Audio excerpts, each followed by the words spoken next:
Good evening, everyone. Hello. My name is Volty, and I will be your host for tonight. We're going to be going over the Marvel Spider-Man 7-point Highlander points update tonight. So, if you're not familiar with the format, it'd be pretty surprising that you're here. But if you're preparing for some of the events that are on the horizon, these points changes are probably going to be very, very important. The article we published after the stream, and I'll run through each of the changes and all of the explanations and discussions that we've had.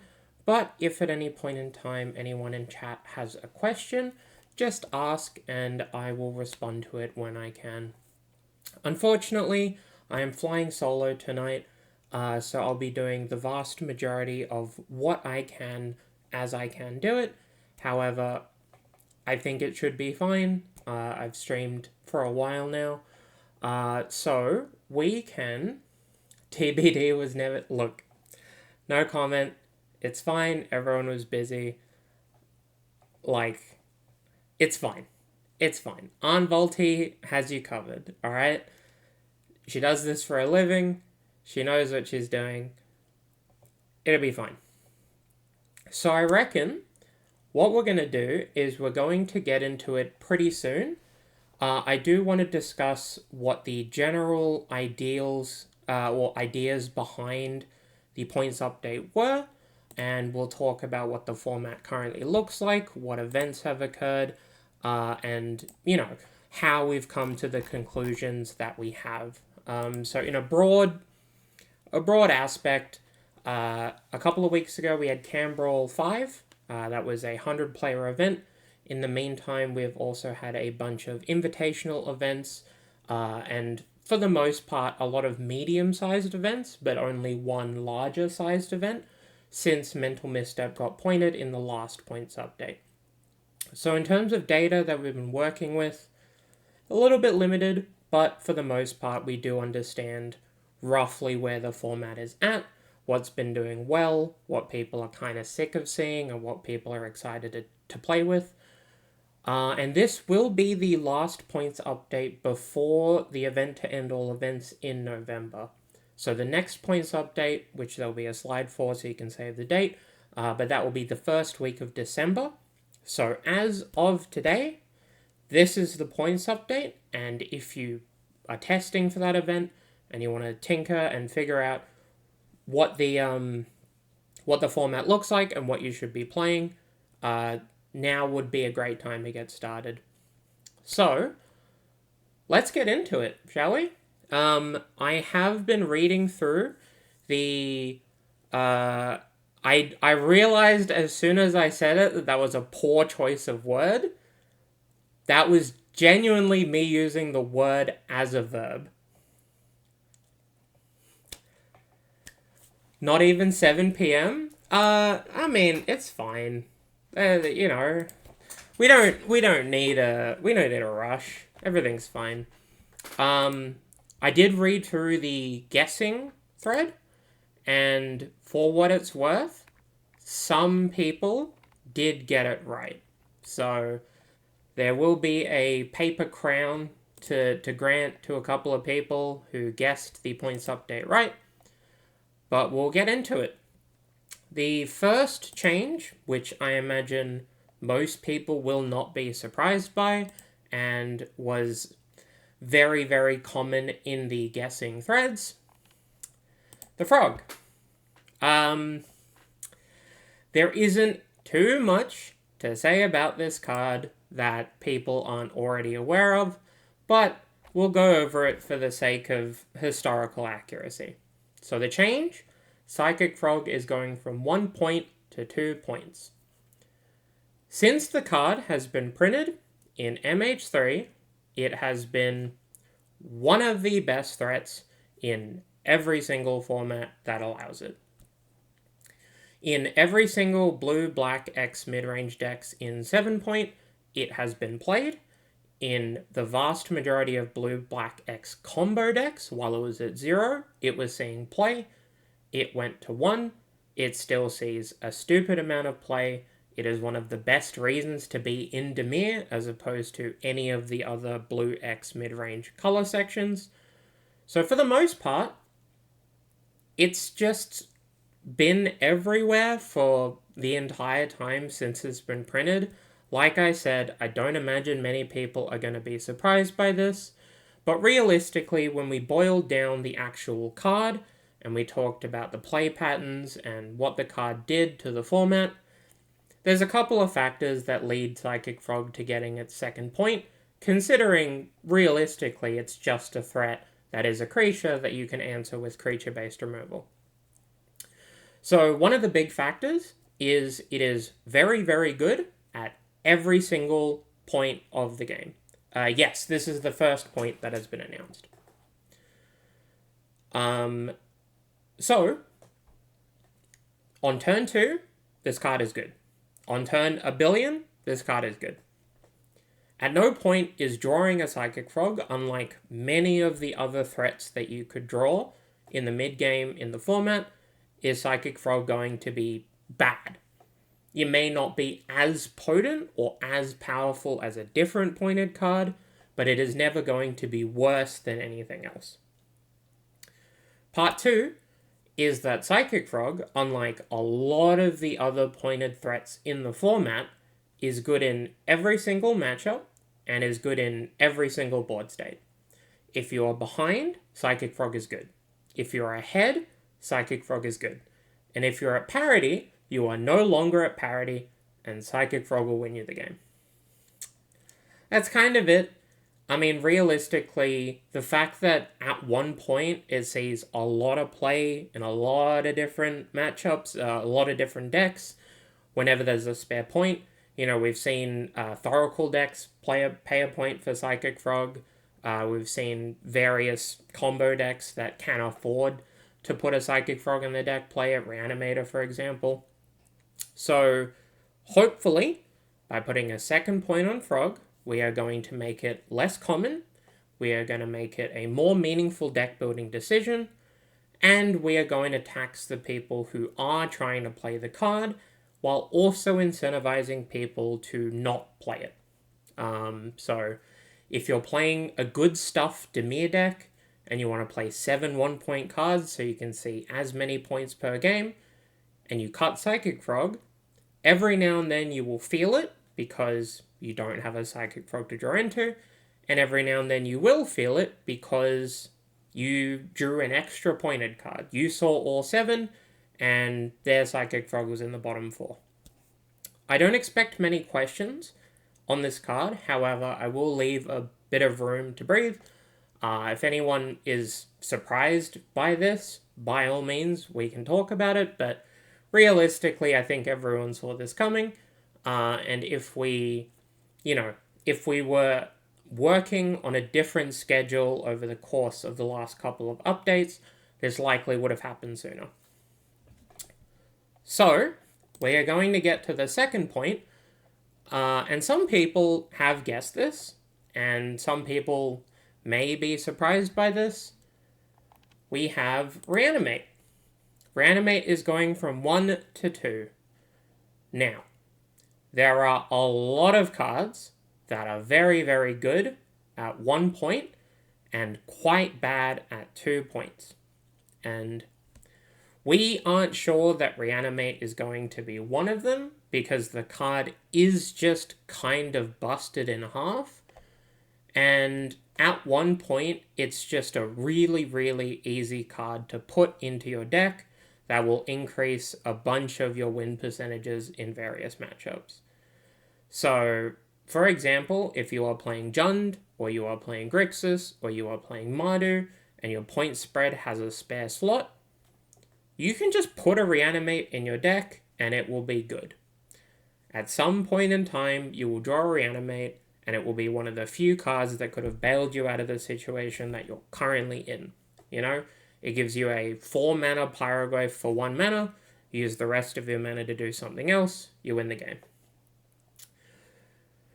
A bunch of factors around Reanimate are pretty meaningful. So when I talk about cards, for example, I use like asterisks or the term asterisk, which is to denote anything that has hidden lines of text that aren't visible because of other applications.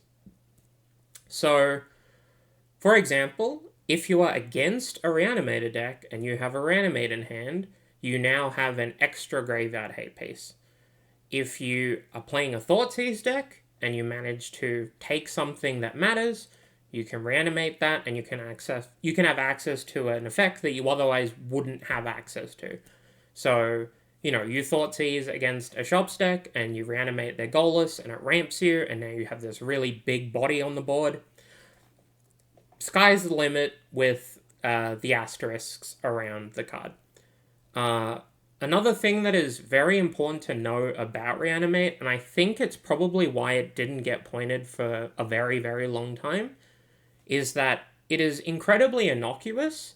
You look at the card, and it's kind of just a one-mana thing, but you get, a lot of different options. You get access to effectively a toolbox whenever we get to the mid to late game.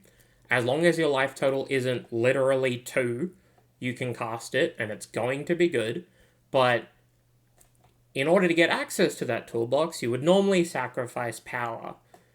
Except then they printed Troll of Khazad-dûm, and now you don't sacrifice power, and you just get to make a 6/5 unblockable on turn 2 sometimes, at the cost of having a tap land in your deck. Over time, we expect Reanimate to see less play in generic good stuff decks, and we will see more play in Reanimator decks. And that is functionally the purpose of this pointing. We could have pointed something like Animate Dead or Dance of the Dead or any of the other effects like Exhume, but that wasn't what we were trying to do.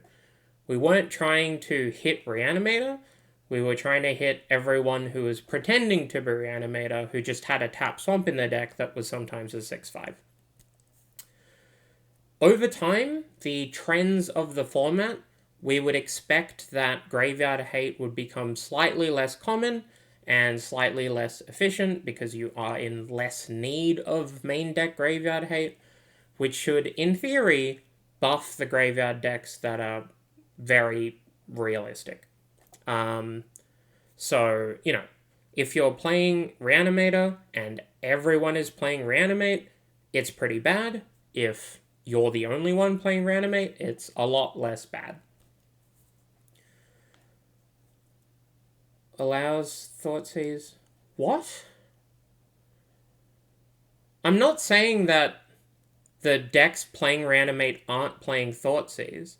I'm saying if you are playing a deck with Thoughtseize, you get access to a unique effect. Like if you Thoughtseize someone, you get to reanimate their thing, but it's not in your colors, so now you get access to that. How are you misunderstanding that part of the sentence? I'm not saying that Reanimate and Thoughtseize aren't hand in hand. If you're playing Reanimate and not Thoughtseize, you are building your deck wrong. But that's not what that sentence means. That sentence is like, I'm playing Grixis, I Thoughtseize you, and now I get to make an Atraxa, and I get to trigger Atraxa in my Grixis deck. That's what that means, just for clarity.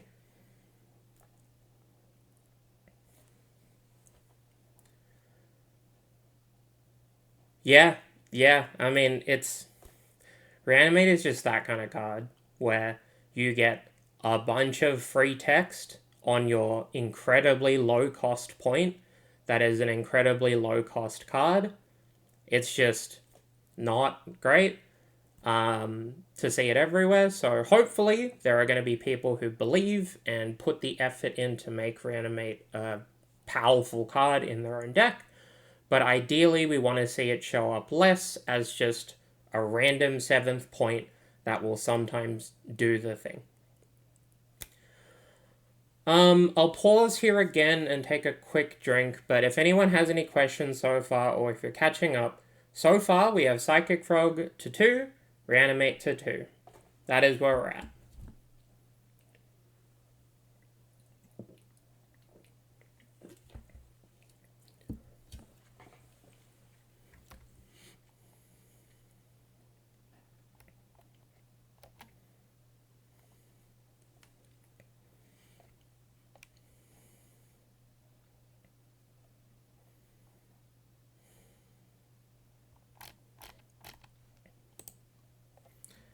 Always thought there was a face on the belly? I mean, I guess? Yeah, I think there are a lot of people who are confused by the implications of this. If Reanimate goes to 2, Reanimator gets better, not worse. Like, you guys realize that, right?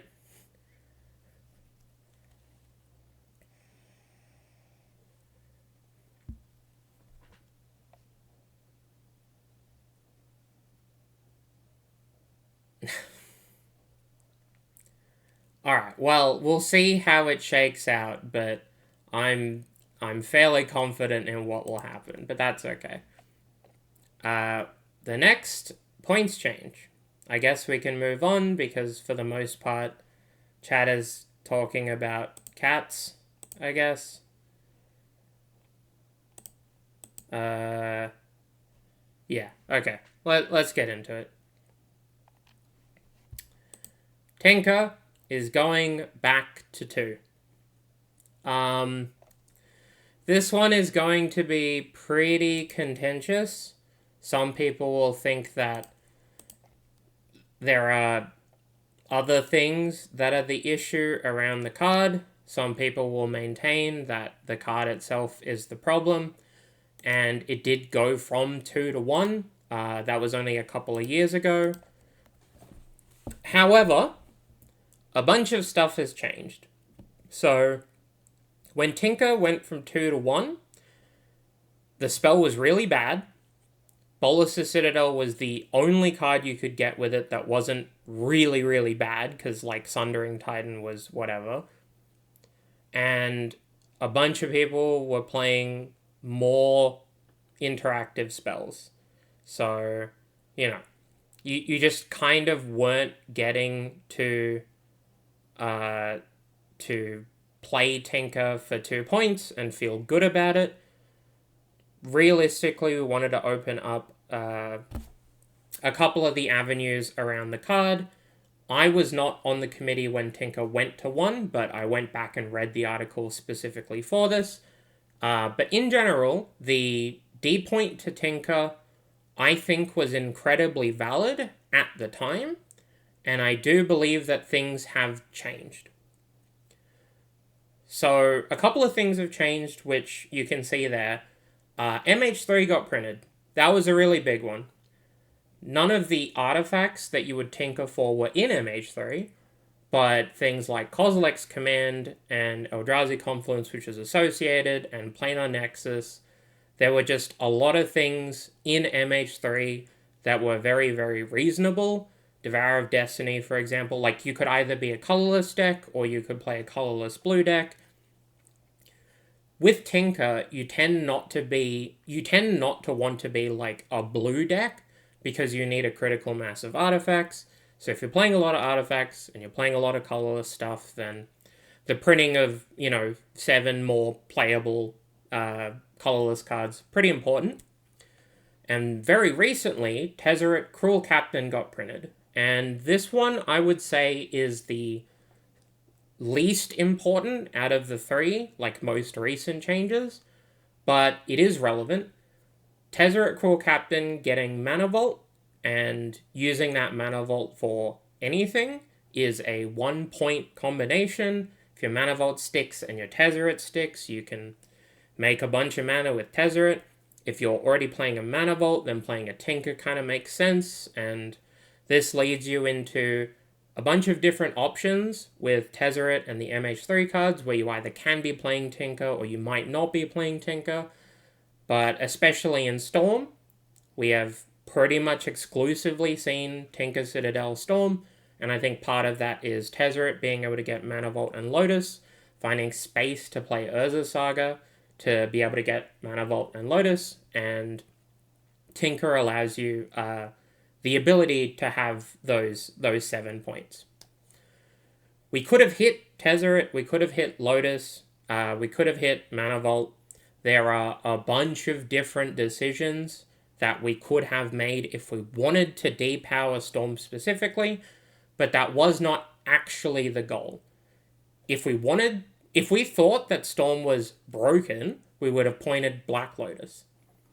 If we thought Storm was way too good, we could actually depower it specifically. But that wasn't the goal of this. We kind of wanted to slow down what Tinker decks could be doing, because there are a bunch of different Tinker-based combo decks that aren't playing Lotus. Like Academy Wheels, for example, can play Tinker, and you have a lot of optionality.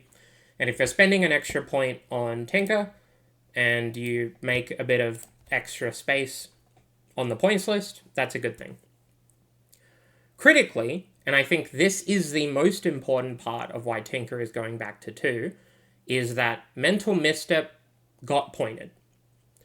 Now, while Mental Misstep countering 1-drops and Tinker being a 3-drop do not technically connect, Mental Misstep being in every single deck made unfair decks worse, because everyone had the ability to interact in a meaningful way without just dying. So there was a reason to pause when putting certain cards in your deck. There was a reason to pause when putting certain cards on the stack. When Misstep got pointed, the unfair decks picked up a lot of equity, because they were either playing Misstep because it was free, or they weren't playing it all because they didn't need to, and now the amount of Missteps you can play against is cut by 2/3.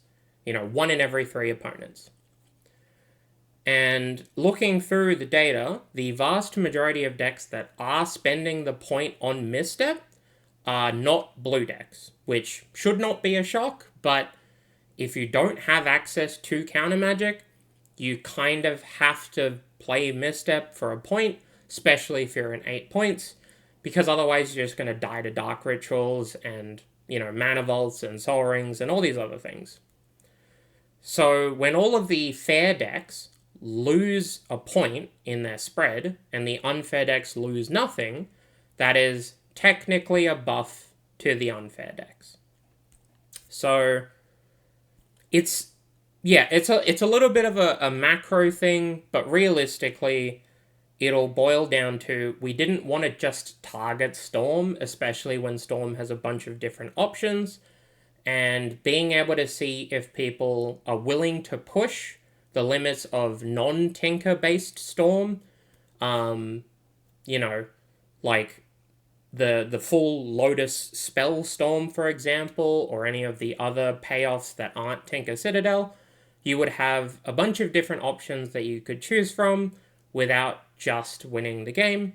And then, again, there are a lot of different artifact-based decks that are kind of scary, that aren't currently being good, or aren't currently broken, but have picked up some equity with Tezzeret Cruel Captain. TV, for example, is one of them. And most of the one-ring-based combo decks. And lastly, and I think this is probably just going to be why Tinker sits at 2 for a very long time, they are never going to stop printing artifacts, which means Tinker is probably just going to become more and more powerful as time goes on.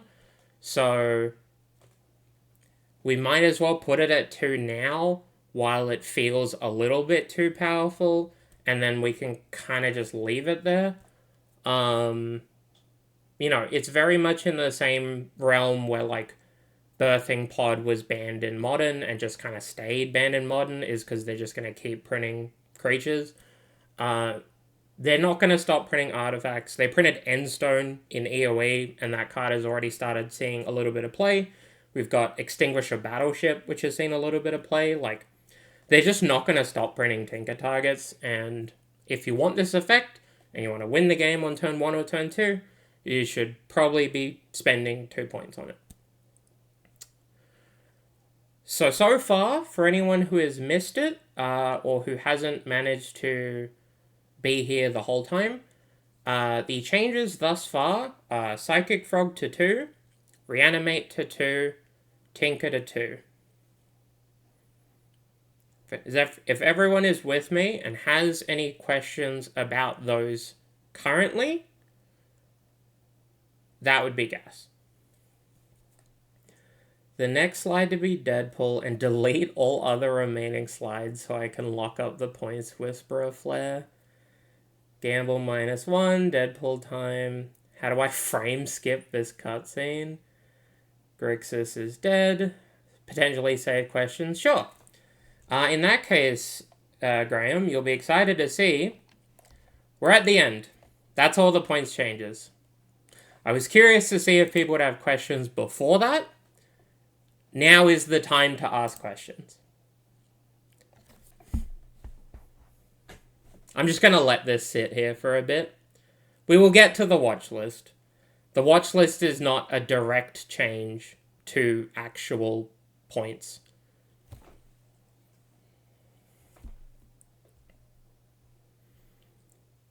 A discussion on Deadpool. It is a 4-mana creature that does not always do the thing, and very typically, if Deadpool is good against you, you can do things to mitigate that. We've seen a lot of play patterns where Deadpool is quite bad. If you're both top decking and you draw Deadpool, you don't get to play it and you have to say go, so you waste your mana. If you Deadpool and they have one creature and they kill it, now you're in the hole. If you counterspell it, it costs 4 mana.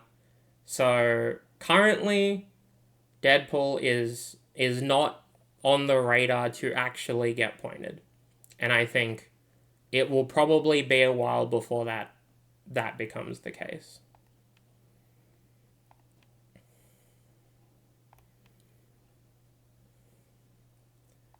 I didn't see Gamble -1.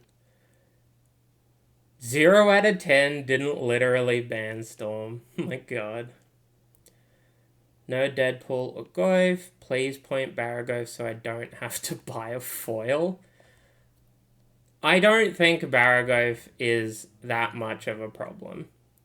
I may be in the minority there, but Baragove is kind of just an idiot, and if you play against any of the combo decks in the format, it's just kind of a 3-drop that doesn't do much.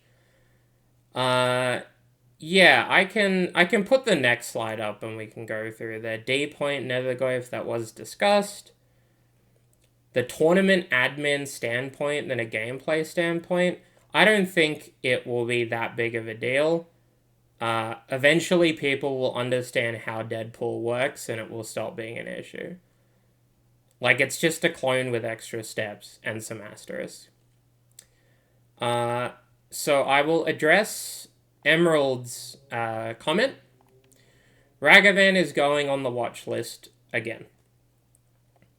So Ragavan was depointed from 2 to 1, and then Misstep got pointed, and now it's kind of awkward because Ragavan is really close to that 1 to 2 range where we're not entirely sure, but there's also a lot of other 1-drops that are also really powerful when Misstep is at 1.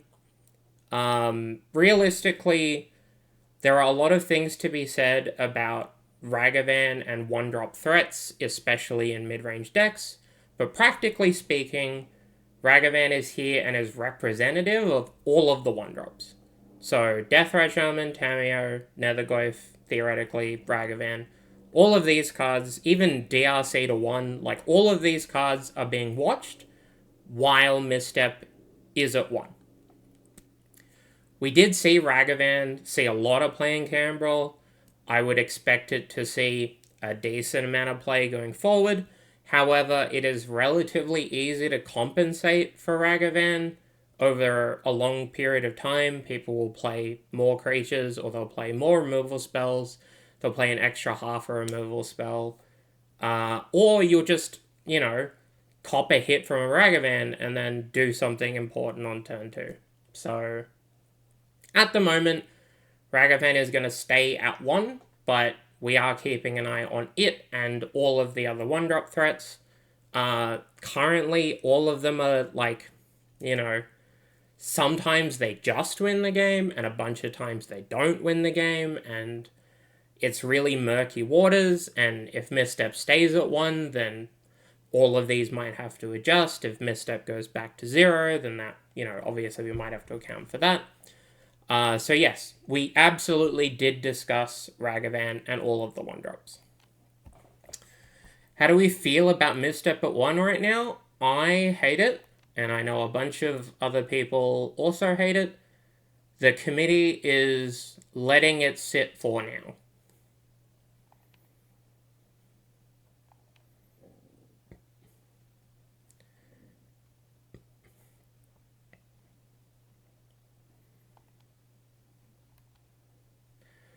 How did Manavolt and Tezzeret not get a point? Because the format is actually reasonably stable right now. And the Manavolt Tezzeret decks are allowed to do somewhat well. But it's not a play pattern that is just straight up broken, at least not yet. And people can always compensate for things like Manavolt because, you can just play an extra Stony Silence.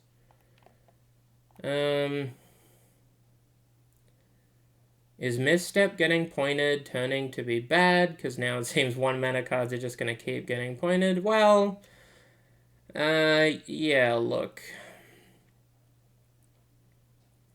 Were there any non-Netherglyph cards also discussed for depointing in this update? There were quite a lot of questions about what cards could be depointed. Realistically, the format is somewhat healthy right now, and there isn't too big of a need for a massive shakeup. And one of the issues with the current iteration of the points list is that most things that you would want to depoint specifically to power certain decks will inadvertently power up other decks. So, for example, if you're like, Fable is really, really good in red mid-range decks. Yeah, that's true, but it's also good in Grixis, where red is a tertiary color, So I think Flage was closest, because it is one of the more committal ones, and then Uro was in discussion. And then all of the other cards that you would expect to be discussed for depointing, so, ET, Imp Seal, etc., we had chats about all of them, but there isn't a rush to make any of those changes before the biggest event of the season. How many cards are worth pointing to put Misstep at 1? Yeah, that's a good question. I mean, realistically, I think each part of the committee has a different perspective on that, and each part of the community has a different perspective on that. There are probably a lot of people who would be okay with, everything getting an extra point in the format, and Misstep being at 1 or 2. But,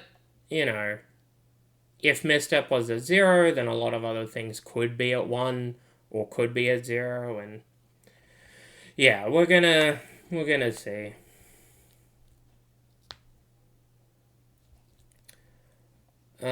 What would have to change for the committee to give those cards a closer consideration at Harry? Realistically, nothing would have to directly change. It would kind of just be if there isn't, and if we're not in a pretty healthy format that we can just leave to sit for a bit, and there haven't been, massive changes or whatever, then we could depoint a bunch of things. But if we run the risk of having something become really broken that we missed, then, we would run a fair amount of risk. So it's kind of like, if you want to depoint some stuff, you can choose between which cards are worth depointing. But if you think of all of the cards that are worth depointing and you bring all of them down, then it probably warps the format really quickly.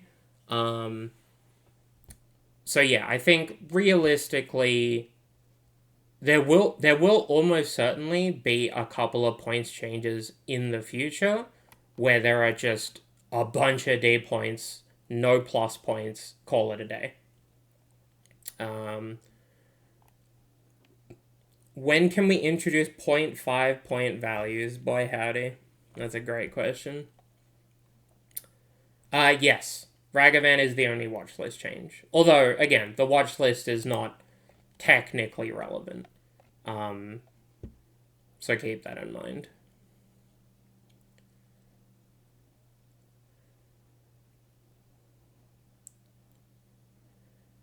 Tez good, Tez not amazing. Swap Misstep to 0 and Brainstorm to 1. Yes, the next points update is here. December 7th. I'll go back to the event announcements after this. So the next points update will be on December 7th, which is 3 weeks after the Winter Lotus. But it will be in preparation for the new year and all of the end-of-year events. So this points update, Frog, Reanimate, Tinker, this is the format for the Winter Lotus. And you now have, what, 2 months to prepare?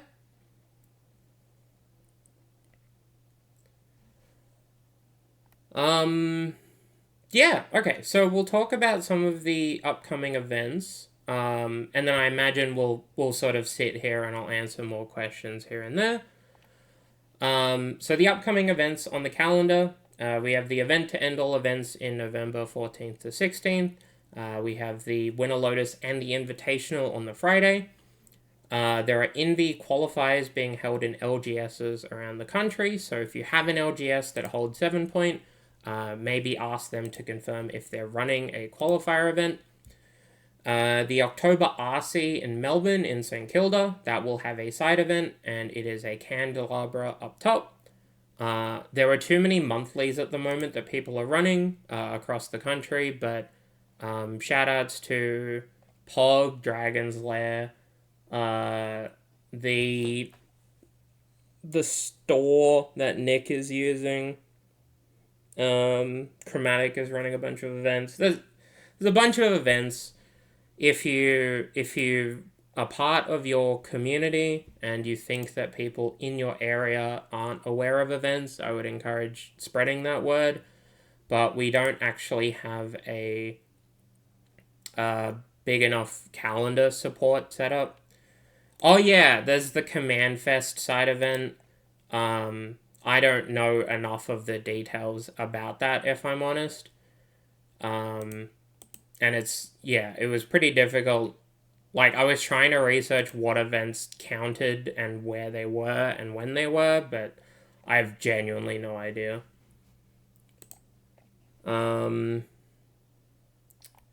Yeah, okay. So I reckon we'll sit on this screen. I imagine there's going to be some questions and some thoughts.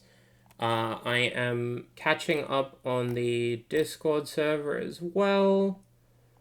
Looks like Graham has put up the points. Thank you.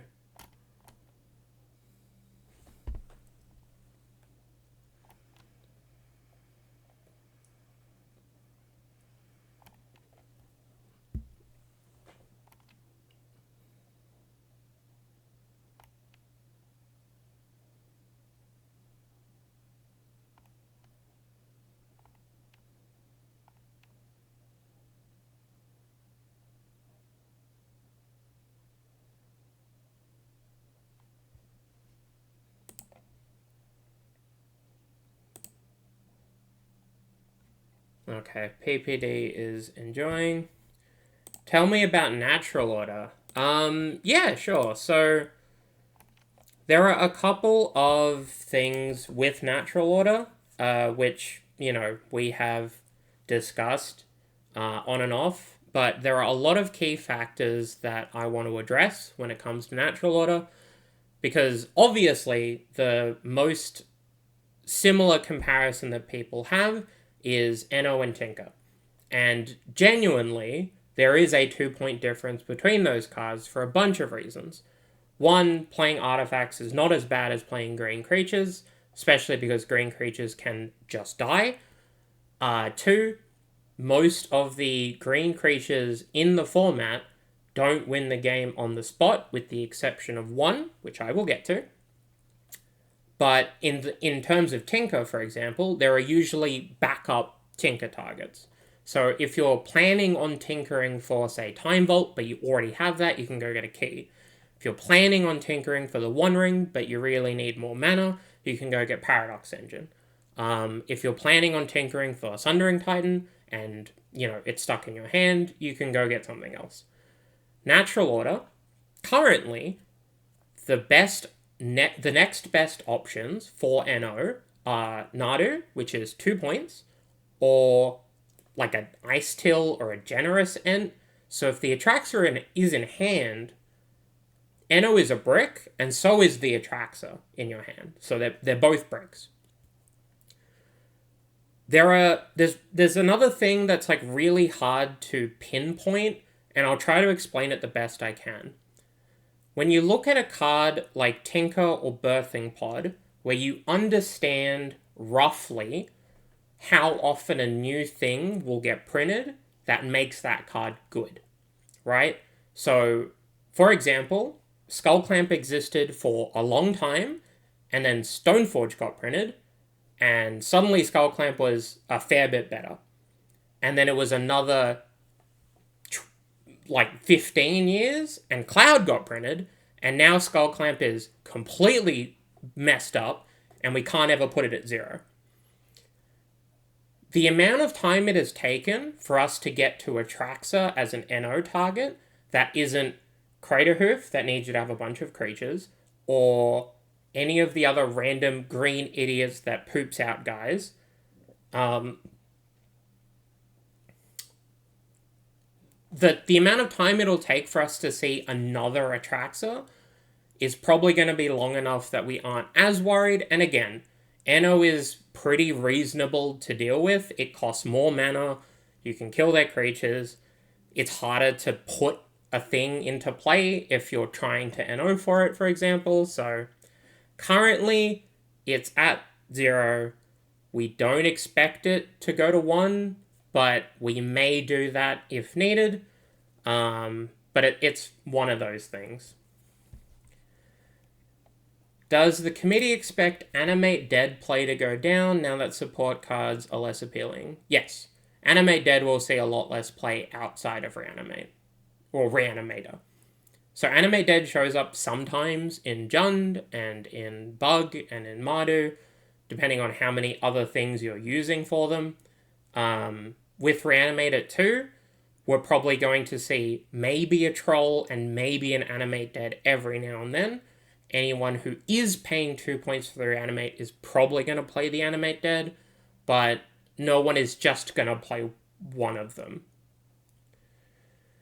If Avatar releases a Thassa's Oracle, will the committee consider a points update before the Lotus event? The event is releasing on the weekend, right? Yeah, Avatar will be coming out November 21, which is of the weekend of the Winter Lotus. So it's not quite coinciding, but we're naming it the Avatar points update.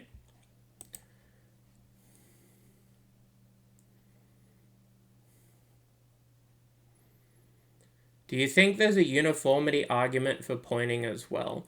I don't think so in that regard, Graham, mostly because there are a lot of people who are cutting NO Atraxa from green decks, and if you're not playing black, because you're like Naya, for example, or Bant, then you're not playing Worldly Tutor Fnatic anyway.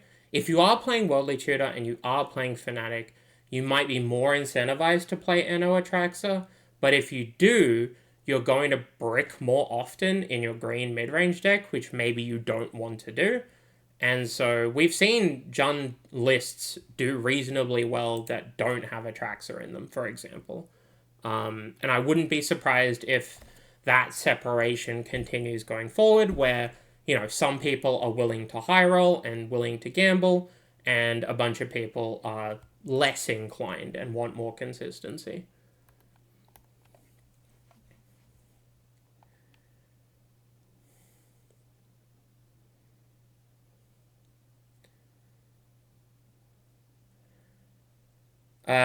Storm is when you say arguably the best deck, Redhead, that is a big argument. I don't think Storm is the best deck. for example.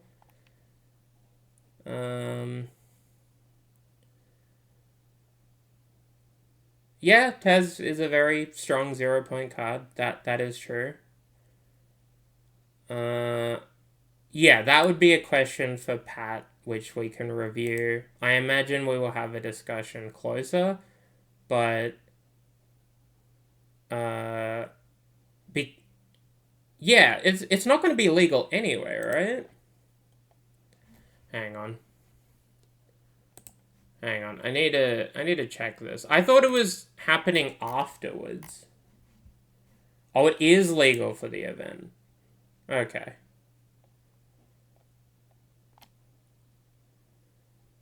Okay, well, yeah, that's a question for Pat then.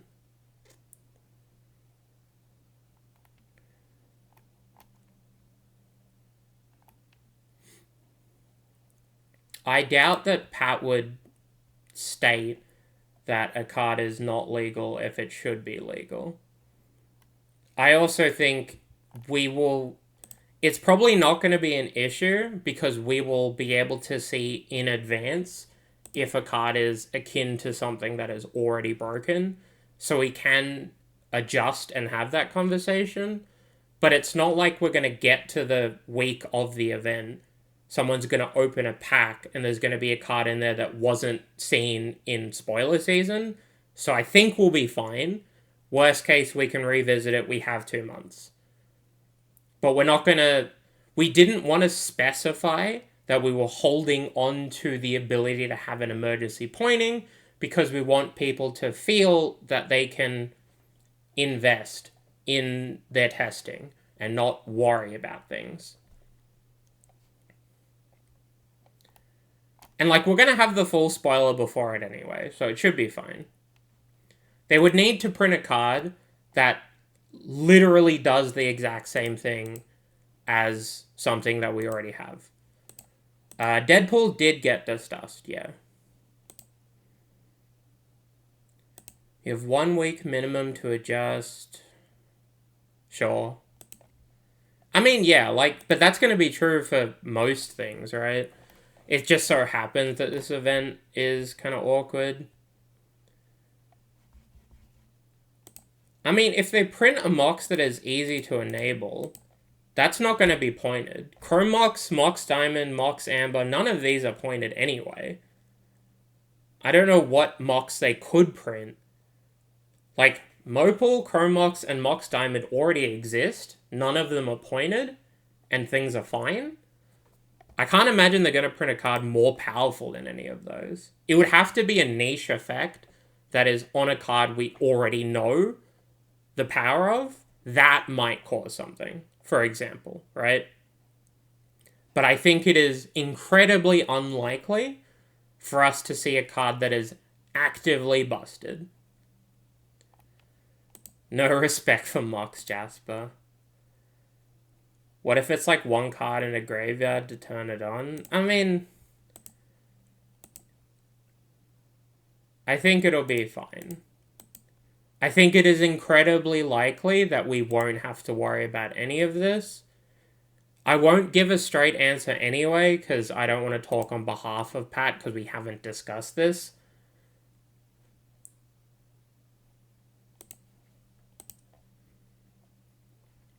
But yeah, to go back to Vance, Deadpool was discussed. It is one of the 4-drops of the format. 4-drops are, practically speaking, allowed to win the game by themselves because they cost 4 mana.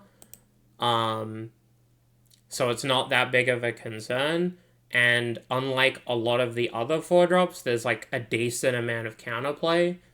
You could,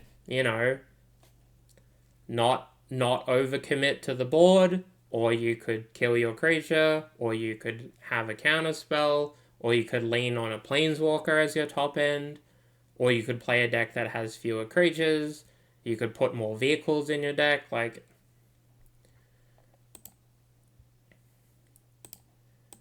I mean, it's a possibility that we are always aware of, right? They print new cards all the time. But yeah, to expand on that, JD, and to clarify as well, one of the main reasons that Deadpool is good in the format is that you can make it for less mana than 4. So if you reanimate it, or you animate dead it, or you Emperor of Bones it, and it doesn't cost you 4 mana, it's like a playable magic card. But if you're just tapping out for it, it is so much worse. So hopefully things will be somewhat mitigated. And in general, I mean, people are probably not going to get run over as easily by some of the earlier game creatures. Because Psychic Frog is going to 2, for example, and it should be fine. We'll revisit it if needed. It, I think it's mostly a knee-jerk reaction still.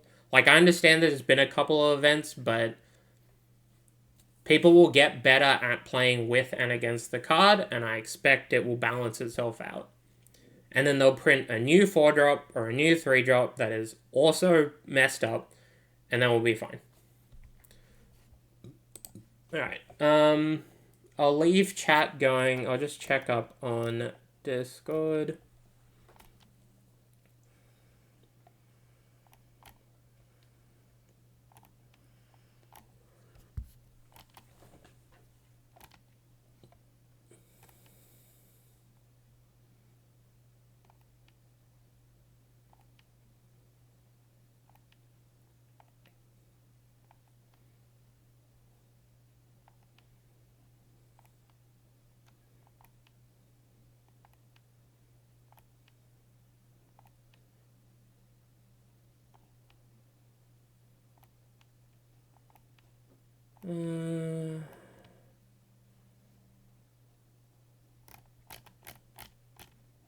Okay, nothing too crazy yet.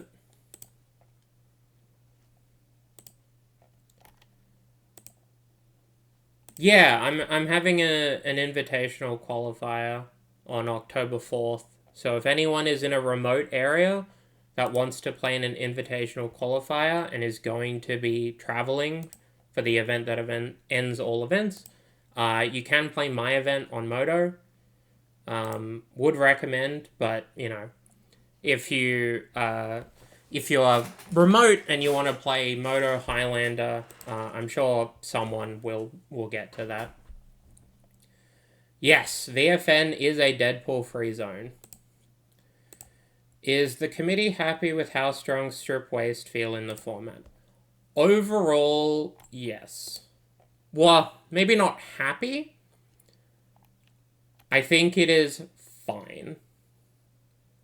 Realistically, Strip Mine and Wasteland as cards are about on rate, and it has currently not been proven what the best way to use or support those cards is.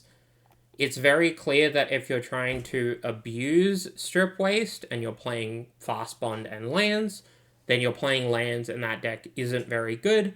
If you're playing Strip Mine, Waste, Renin 6 in Jund, you're committing 4 points to this package that doesn't help against some of the combo decks in the format, for example, or decks with mana dorks.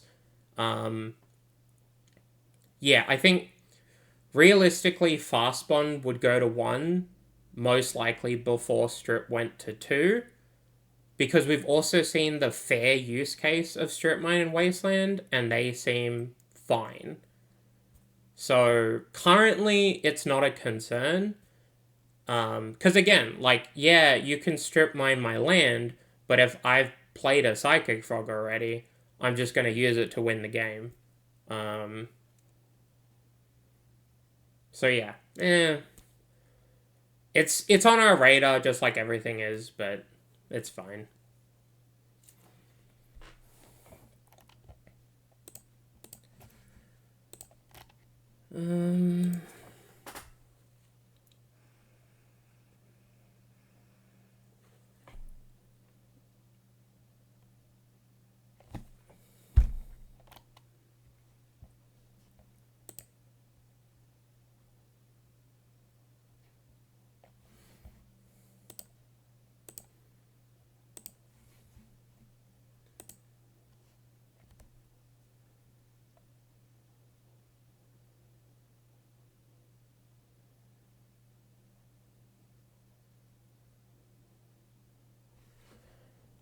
Yeah, growth of the format is really good. And honestly, the reason that we don't need or want to make a bunch of changes to the points format is that event attendance is going up really steadily. People are playing the format. All of the monthlies are doing really well. So do we really want to make 40 points changes?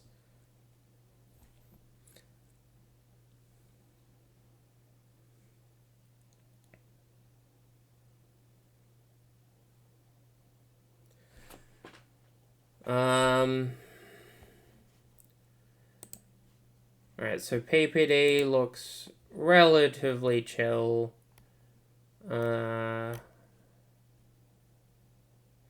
People complaining about Deadpool and Barago, sure.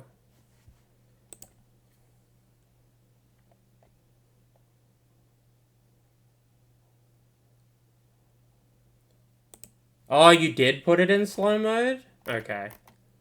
That explains a lot. I kind of expected to look over and see, you know, a bunch more. Spiderman cards copying points in Voltilander. I'm not gonna address that. I don't think I've pointed any of them. How hard is it for the community to get Deadpool on Moto as some sort of Gleemock style car?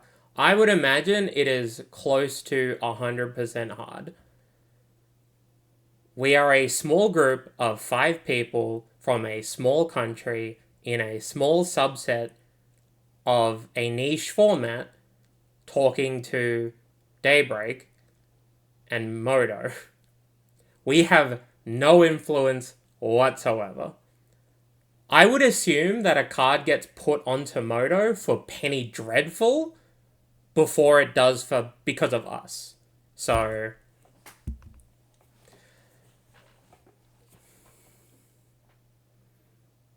get Daybreak to give us the source code, I'll do it myself. Alright, I think that's going to be it for the dedicated part of the stream and the recording, so I'll stop recording.